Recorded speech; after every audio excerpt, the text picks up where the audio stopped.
Jamais sans la grâce, une dévotion matinale proposée par l'Église évangélique de la grâce en collaboration avec l'Institut Théologie de Cotonou.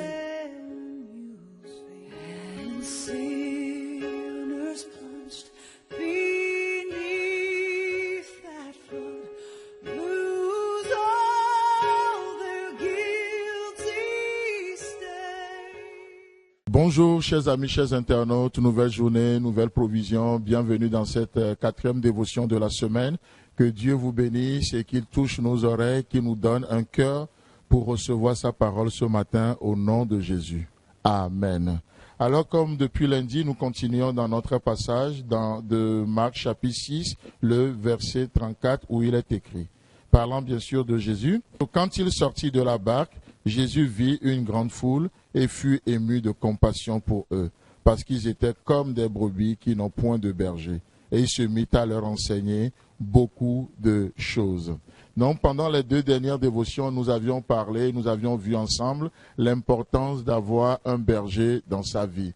Oui, Dieu, certes, Jésus-Christ, c'est vrai, mais Jésus-Christ fait aussi des hommes selon son cœur, des hommes à son image. Et donc, du coup, on peut ne pas être d'accord avec les hommes, mais nous sommes quand même appelés à respecter les principes de Dieu. Ce qui nous revient à dire que on ne peut pas vivre sans berger, on ne peut pas vivre sans couverture, conformément à ce que le nombre nous dit, sinon nous serons considérés comme impurs.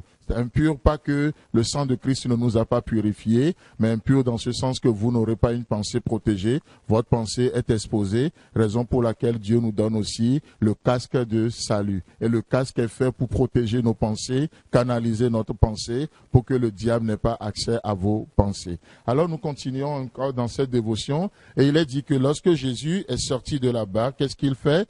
Il vit. Et ce matin, j'aimerais juste nous parler de la vision.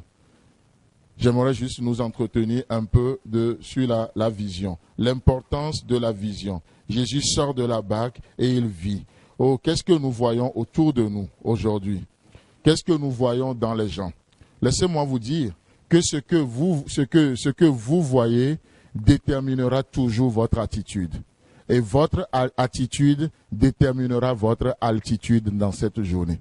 Je le reprends volontairement. Ce que vous voyez dans cette journée déterminera votre attitude, l'attitude que vous allez adopter. Et votre attitude détermine votre altitude, c'est-à-dire votre élévation dans la journée. Jésus a regardé, Jésus a vu cette foule. Dans ces gens-là, Jésus pouvait voir autre chose. Mais qu'est-ce qu'il regarde? Il a vu la bonne chose, il a vu un besoin et son cœur fut ému de compassion. Dieu regarde même nos péchés. Vous savez quoi? Et au-delà du péché, Dieu prend conscience de notre besoin réel. Oh, il voit nos péchés. Et il pouvait juste voir que ça. Mais Dieu voit, il sait regarder au-delà de nos actes.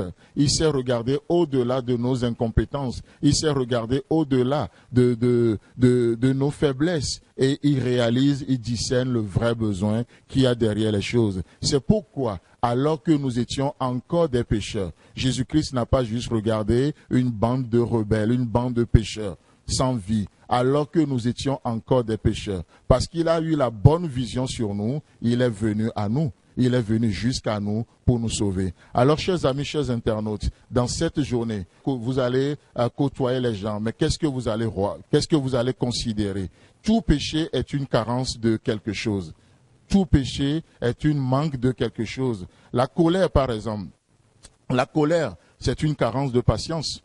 Aussi simple que ça. Le vol peut-être. Qu'est-ce que c'est? C'est une carence de foi. On manque de foi, on ne sait pas que Dieu peut prendre soin de nous. On n'est pas conscient que si Dieu peut nourrir les oiseaux du ciel, il peut aussi prendre soin de nous. Et du coup, nous essayons de devenir notre propre Dieu et ça peut amener aussi à voler. Dans Romains chapitre 5, le verset 6, il est dit, car lorsque nous étions encore sans force, Christ, au temps marqué, est mort pour des impies. Certains peuvent juste regarder le pécheur et ne voir que l'offense ce matin. Peut-être quelqu'un vous a offensé. Vous pouvez juste regarder le pécheur et vous ne voyez que l'offense. Et vous savez ce que ça fait? La conséquence, c'est que au lieu d'avoir compassion, ils se donneront un ministère de condamnation et de colère. Ils vont se fâcher, ils vont se mettre en colère. Oh, qu'est-ce que c'est beau, juste d'avoir la bonne vision. La Bible nous dit que l'œil est la lampe du corps. Et si votre œil est en bon état, tout le corps est éclairé. La vision, c'est elle qui draine tout le corps. Qu'est-ce que nous voyons? Qu'est-ce que vous voyez dans la vie de vos enfants? Juste des casse-pieds? Non, il y a plus que ça. Qu'est-ce que vous voyez dans la vie de votre épouse, dans la vie de votre mari, dans la vie de votre patron? On est appelé à voir comme Dieu voit, à voir comme Dieu voit.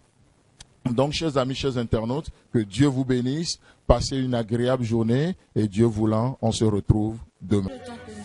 Si vous avez aimé cette dévotion, parlez-en à vos amis. Parlez-leur du message de la grâce et de ce qu'il fait dans vous. Pour un sujet de prière, une question ou plus d'informations, contactez-nous. Téléphone 64 88 35 87 ou 96 42 69 05 ou par WhatsApp au 94 75 80 20.